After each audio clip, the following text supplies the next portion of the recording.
ஏய் இவன் இன்னைக்கு மாட்டிக்கினா நம்ம எத்தனை நாள் விளையாடுமோ நம்மள அழுவு விட்டுக்கிறான். இன்னைக்கு அவனை முதுகெலும்பு உடச்சி அவன் அழுவு விட்டுறான். அவனை என்ன சொல்றான்?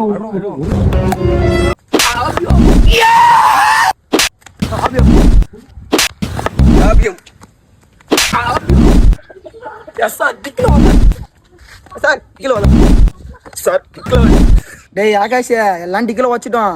நீ எப்படின்னா வச்சிரு, அதுக்கு முதுகெலும்பு உடச்சிடலாம் அடுத்த வாட்டி. எப்படி தாண்டறன்னு பாடுறா.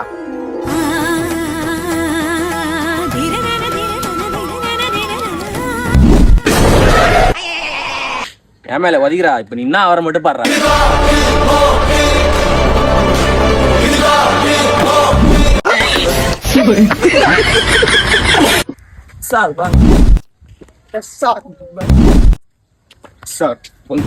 தம்பிலா, என்ன உன் ஃப்ரெண்டு எல்லாம் பொறுமையா தாண்டீங்களா? திடீர்னு உனக்கு வெளியே கொடுத்தேன். என்னையா சாண்ட்ல தள்ளி விடுறா. இப்ப பாடுறா. அலங்கார பந்தலிலே அழகாக படுக்க வைத்தோ எங்கள் நண்பன் என்று மறைந்தனா.